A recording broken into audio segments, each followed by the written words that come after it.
Salut tout le monde, j'espère que vous allez bien. On se retrouve aujourd'hui pour parler d'actualité autour du Barça comme d'habitude. Vous allez voir, il va y avoir pas mal de sujets à traiter aujourd'hui.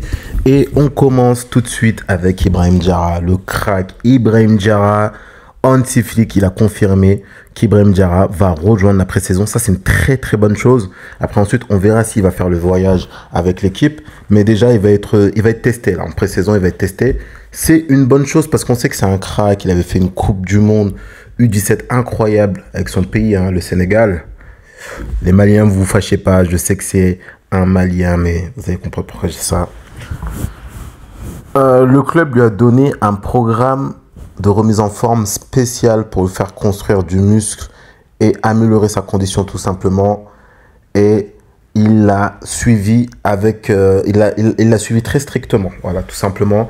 Et ça, c'est un programme qu'il a suivi quand il était en France. Il est allé en France justement pour faire ce programme avant de rejoindre l'équipe. Je pense que ça, c'est une très très bonne chose parce qu'on sait, il y a une grosse différence entre jouer avec le Barça B, la division 4, et le Barça A. Physiquement, c'est pas pareil, hein. Ça va beaucoup plus vite. Il y a plus d'impact, etc., etc. Donc voilà, le crack, ici, malien, ils ont mis un drapeau du Sénégal. Mais bon, si l'équipe du Mali veut nous le donner, nous, au Sénégal, on prend 1000 fois, on prend. Hein. Je pense que les Sénégalais diront pas le contraire. Ce mec-là, là, c'est un crack. Mais on verra sur la pré-saison, de toute façon. Il joue à droite en tant qu'ailier droit. Il peut jouer aussi au milieu en tant que numéro 10. Donc, ça va être un bon atout. Moi, j'espère vraiment qu'il va réussir à convaincre. Comme ça, voilà. On va pouvoir se dire que même si on n'a pas réussi à recruter des joueurs, au moins dans la Masia, on a ce qu'il faut pour pouvoir faire tourner Lamine Yamal, voire même amener plus de qualité dans l'équipe. On enchaîne de temps en temps, je pense que ça va être important de rappeler de temps en temps les folies de Léo Messi, parce que ce mec-là, c'était un fou. Il est passé au Barça. Moi, j'ai pas envie que les générations futures, elles arrivent, supportent le Barça, mais ne se rendent pas compte à quel point Léo Messi, il était trop fort. Regardez, celui qui a fait le plus de triplés sans penalty. Lionel Messi avec 42 triplés sans penalty. C'est une folie en plus. On sait que c'est pas un buteur. Il jouait pas en tant que numéro 9. Il faisait le jeu. Messi, c'est une folie. Il jouait super bas sur le terrain. Il aidait à faire le jeu. Mais malgré tout ça, 42 triplés sans penalty. Après, on a Ronaldo avec 28 triplés. Quand même, il faut respecter. Voilà. Parfois, on taquine. Mais c'est un grand joueur aussi, il faut respecter. 28 triplés. Avec les pénaltys, il en a beaucoup, beaucoup plus parce qu'on sait qu'il marquait beaucoup de pénaltys. Luis Suarez, bien qu'il ait joué avec Lionel Messi qui marquait beaucoup de buts, quand même, il a réussi à mettre 21 triplés quand même. Faut respecter. Hein. Faut respecter. Après, ils n'ont pas tous été mis au Barça, bien évidemment. Lewandowski et Agüero. Ça, c'est des stats plus ou moins normales. Hein. Pour des joueurs comme Lewandowski, Agüero et tout. Ils ont des stats normales. Eux, là, ce qu'ils font, c'est juste anormal. On enchaîne rapidement avec une petite comparaison entre Ivan Rakitic et Luka Modric. On sait qu'Ivan Rakitic, il a pris sa retraite il y a quelques temps. Là. Il y a quoi? Cette semaine, il a pris sa retraite. Et voilà, on revoit ses stats qui sont quand même à son bien, ses stats. Hein. 972 matchs, 131 buts, 157 passes décisives. Et là, voilà, ça commence à faire des comparaisons avec Luka Modric. 1028 matchs, 117 buts, 170 passes décisives. Et on dit qu'Ivan Rakitic, il est sous-estimé. Il est sous-coté, je suis pas d'accord. Je suis pas d'accord. Les stats, ça veut absolument rien dire. L'impact dans le jeu, ça n'a rien à voir. Hein. Le Modric, son impact dans le jeu, c'est juste incroyable. Lui, c'est une folie. Toutes les prépasses décisives qu'il fait, tous les décalages qu'il fait, le Modric, c'est pas vraiment... C'est un cran supérieur à un Ivan Rakitic, je suis désolé. Après, Rakitic à Séville, franchement, très très fort. Hein. Son premier et son deuxième passage à Séville, c'est très très solide ce qu'il proposait là-bas. Après, comme je dis, au Barça, malheureusement, son prime, il n'a pas duré super longtemps. Mais voilà, encore des gens qui font des comparaisons comme ça, alors qu'il n'y a pas à faire ce genre de comparaison. C'est trompeur. On enchaîne ici avec ça. On ne peut pas remercier Xavi assez pour ce qu'il a fait, parce qu'il a lancé Lamine Yamal, c'est vrai. Hein.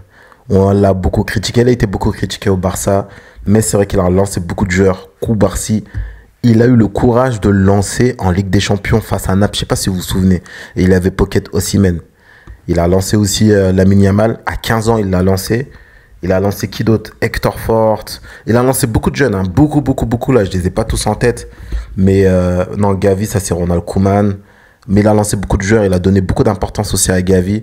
Il a fait beaucoup de travail pour les jeunes. Ça, on ne pourra jamais lui enlever. Il a fait beaucoup de travail. Voilà, on enchaîne ici avec une nouvelle concernant Javier Tebas. Hein, je sais, moi je le supporte pas ce mec-là parce que ce qu'il fait c'est vraiment grave. Je trouve que c'est pas un président digne. L'Athletic Bilbao aurait profité d'informations confidentielles sur la situation financière du Barça pour influencer la décision de la famille de Nico Williams. C'est un truc de fou ça déjà. C'est un truc de fou. Javier Tebas, président de la Liga, il faut bien le souligner, aurait transmis ces données aux dirigeants basques lors d'une réunion tenue peu avant que le joueur ne prolonge son contrat.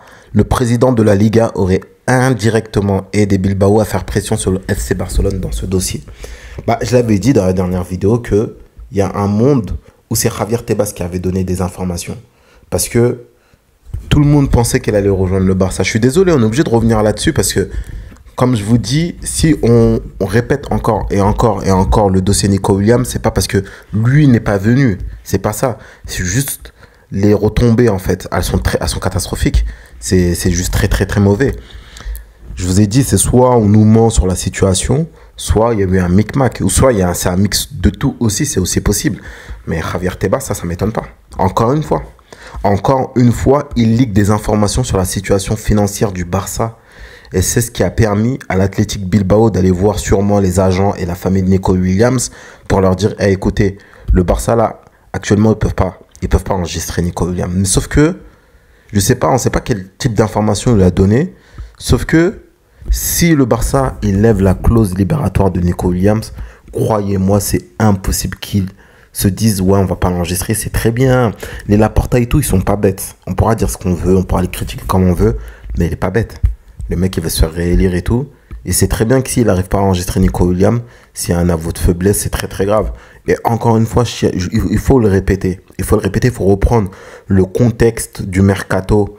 Avant le début du mercato, le Barça n'avait aucune obligation de faire des promesses. Avec la saison qu'on avait faite, là, t'étais pas obligé. Si t'avais pris le Joan Garcia et tu dis aux gens, non, écoutez, on n'a pas besoin d'aller chercher un tel. Et moi, je vous dis, hein, si au début du mercato, on te dit, on prend Joan Garcia, on prend Rashford en prêt, le mercato pour moi il est réussi. Pourquoi ?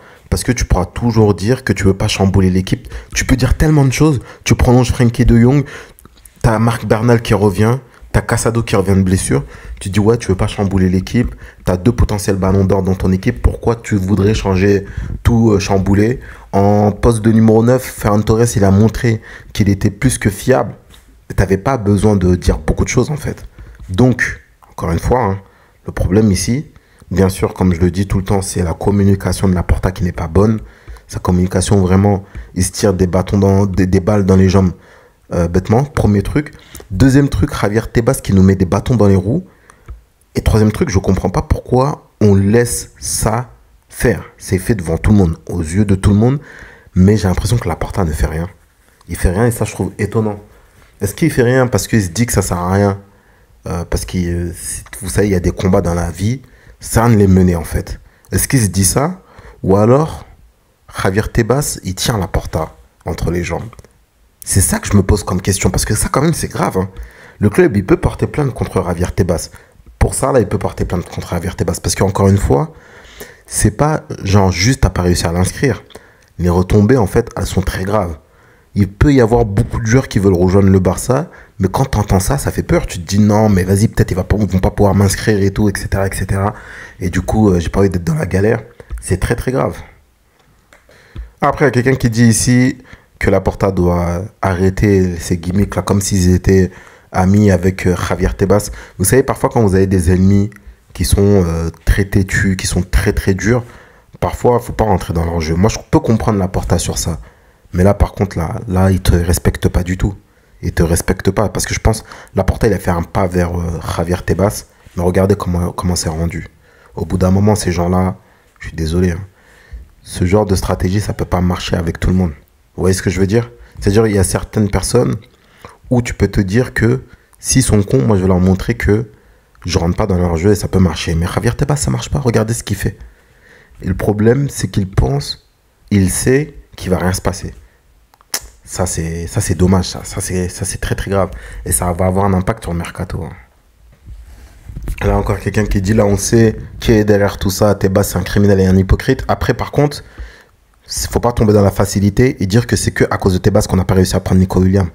Moi, je pense aussi que le Barça n'a pas tout bien fait. Donc, pourquoi je dis ça? Ça fait 4 ans qu'on est dans cette situation. 4 ans que ça ne bouge pas.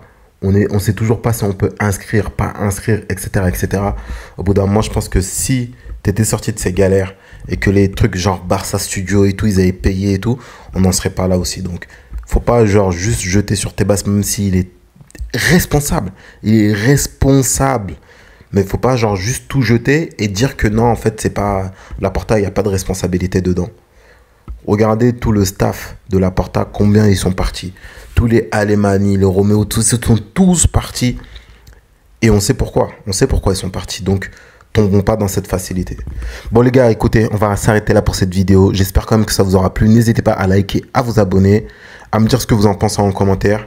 Moi sur ce, je vous dis à très bientôt. Passez une bonne journée. Ciao, ciao.